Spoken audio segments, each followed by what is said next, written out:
स्वामी ओम सर्वांना, मी रोहिणी परत एकदा तुमचं स्वागत करते माझ्या चॅनलमध्ये। आणि आजच्या व्हिडिओमध्ये आपण बघणार आहोत खूप महत्त्वाची माहिती। म्हणजे बघा, आता कालच गुरुवार होऊन गेलेला आहे, आज आहे शुक्रवार, पण मला हा व्हिडिओ टाकायचा होता, मला हा व्हिडिओ आजच तुम्हाला शेअर करायचा होता। कारण बऱ्याचशा जणांना हे प्रश्न होते की आपण जे स्वामींचे 11 गुरुवार करतो किंवा 9 गुरुवार करतो, 9 गुरुवारचा तर वेगळी पोथीच आहे, ज्याचं मी ऑलरेडी एक व्हिडिओ केलेला आहे, तर तुम्हाला त्यामध्ये पूर्णपणे माहिती मिळेल की काय आहे, कसं आहे, काय करायचं आहे। बट तुम्हाला सांगते, जे 11 गुरुवारची मांडणी आहे त्या मांडणीबद्दल मी कालच्या माझ्या आधीच्या व्हिडिओमध्ये 11 गुरुवार कसे करायचे त्या व्हिडिओमध्ये शेअर केलं होतं। पण त्याचबरोबर आत्ताच्या व्हिडिओमध्ये सुद्धा मी हे तुम्हाला सांगायचा प्रयत्न करेल की नक्की मांडणी काय करायची आहे, कशी करायची आहे, कोणत्या गोष्टी करायच्या आहेत। तर चला व्हिडिओला स्टार्ट करूया, बघूया की नक्की काय आहे, काय विशेष आपल्याला ह्या 11 गुरुवारच्या मांडणीमध्ये करायचं आहे।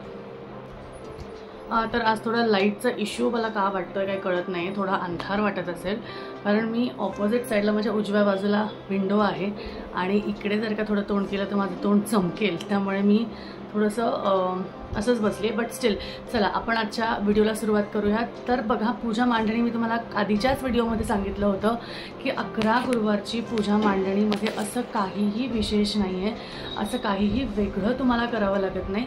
फक्त आणि फक्त समजा तुमच्या मंदिरात मंगल कलशाची स्थापना केलेली असेल तर तुम्हाला एक वेगळा कलश तुम्हाला मांडायचा आहे। जर तुम्हाला पूजा मांडणी करायचीच आहे तर मी सांगते, तुमच्याकडे जी काही मूर्ती असेल, फोटो असेल, तो तुम्हाला एका पाटावर ठेवायचा आहे। पाट, चौरंग काही घ्या, त्यावर फोटो ठेवा।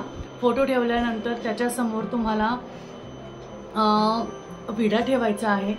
फोटोला हार किंवा स्वामींची मूर्ती असेल तर मूर्तीला हार, फुलं सगळे असायला हवे। विडा ठेवायचा आहे, नारळ आपण ठेवतो, कारण संकल्प करायच्या सुरुवातीला पहिल्या दिवशी नारळ आपण ठेवतो की स्वामी असं माझा हा उपवास आहे, मी ह्या संकल्पासाठी करत आहे, तर मला ह्या ज्या गोष्टी आहे हे माझं पूर्ण करून घ्या। तर निर्विघ्नपणे पूर्ण करण्यासाठी आपण ते नारळ आणि खडीसाखर ठेवत असतो।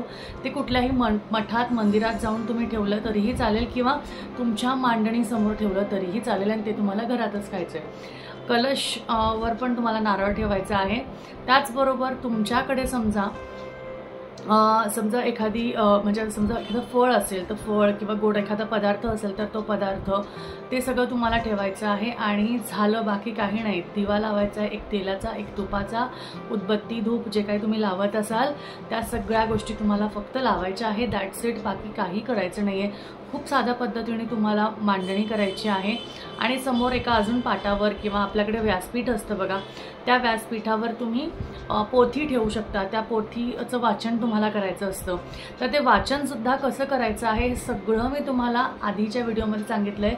मी इथे वरती आय बटनवर देती आहे, तुम्ही क्लिक करा, इथे वरती आय आहे तिथे, तर तिथे तुम्हाला ते दिसेल। आणि सगळ्यात महत्त्वाचं तुम्हाला मी सांगते की खाली माझं जे टायटल आहे ना, टायटलवर क्लिक केलं की तुम्ही खाली गेलात तर तुम्हाला खालीसुद्धा तो व्हिडिओ दिसेल, तर त्याच्याने तुम्ही सुद्धा बघू शकता किंवा डायरेक्ट चॅनलवर जाऊन बघितलं तरीही चालेल। त्यात मी सांगितलं आहे की पोथी कशी वाचायची। ते बरेचसे जण काय करतात, एकाच दिवशी म्हणजे गुरुवार आहे तर त्याच दिवशी पूर्ण 21 अध्याय वाचून घेतात। शक्यतो मी कसं करते, मी 7 दिवसाचं एक पारायण करते। 7 दिवसाचंच पारायण करावं असं म्हटलं जातं। एका दिवशी अखंड वाचावं, पण खूपच अगदी काही असेल, खूपच अगदी कडकडीचे तुमचे पारायण असतील तर तुम्ही करू शकता, पण मला शक्य होत नाही, कारण माझा दिवसभरातला रुटीनच एवढा टाईट आहे की मला होत नाही। तर मी काय करते, आणि तीच सुद्धा गोष्ट चालते, गुरुवारी सुरुवात करायची 1, 2, 3, मग शुक्रवारी 4, 5, 6, मग शनिवारी 6, 7 म्हणजे 7, 8, 9 असे बुधवारपर्यंत तुम्हाला 21 अध्याय पूर्ण करायचे। झालं, मग परत पुढचा गुरुवार आला, पुढचा गुरुवार आल्यावर तुम्हाला परत 1, 2, 3 असं करून तुमचे 11 गुरुवार होऊस तर तुम्हाला कंटिन्यू करायचं आहे। मासिक पाळी वगैरे आली की ते झाल्यावर जो काही दिवस येईल त्या दिवशी तुम्हाला अखंड ते म्हणजे संपून घ्यायचं आहे. अखंड म्हणजे ते येत्या पुढच्या गुरुवारपर्यंत तो जो राहिलेले अध्याय असतील ते संपवायचे, परत गुरुवारी स्टार्ट करायचे. अशा पद्धतीने तुम्ही करू शकता. आणि असं करावं, कारण सगळ्याच गोष्टी करणं थोडं अशक्य होतं, थोड्या गोष्टी हँडल करणं थोडं अशक्य होतं. 1 तासात होते ती बरोबर आहे, पण स्त्रीच्या मागे भरपूर गोष्टी असतात, पूजा हे ते सगळ्या गोष्टी, मुलांचं सगळंच गोष्टी होत नाही.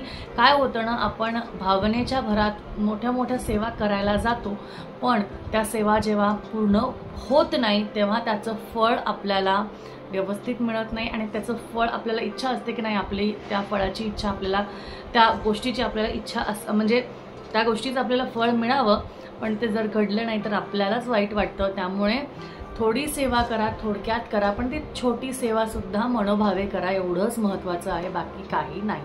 तर बघा, हाच होता व्हिडिओ. आणि पूजा मांडणी वगैरे बघा, दर गुरुवारी तुम्ही काहीही गोडाचा नैवेद्य दाखवू शकता. शेवटच्या गुरुवारी पुरणपोळी, बेसन लाडू जे काही असेल तुम्ही करू शकता. पिवळ्या गोष्टीचा नैवेद्य दाखवा, पिवळे फुलं स्वामींना वाहा, त्यांना पिवळे वस्त्र घाला, तुम्ही स्वतः पिवळे वस्त्र घाला. असं तुम्ही करून बघा. असं काही कुठे लिहिलेलं नाही आहे की हेच करायला पाहिजे तेच. आपल्या मनाला जे चांगलं वाटेल, आपल्या मनाला जे छान वाटेल, आपल्या मनाला ज्याच्याने प्रसन्न वाटेल ते तुम्हाला करायला हवं. आणि त्यानेच तुमचं जे व्रत आहे ते चांगल्या रीतीने पार पडेल. कारण त्याच्या मागे ती भावना, तुमची भावना की मी मनोभावेने मी सगळं मांडतीये, मी करतीये, मी वाचतीये, त्याने तुम्हाला त्याचा फायदा होतो. तर बघा, हा होता आजचा व्हिडिओ आवडला असेल तर नक्कीच लाईक करा, शेअर करा, चॅनलला सबस्क्राईब करा. परत भेटूया. श्री स्वामी समर्थ.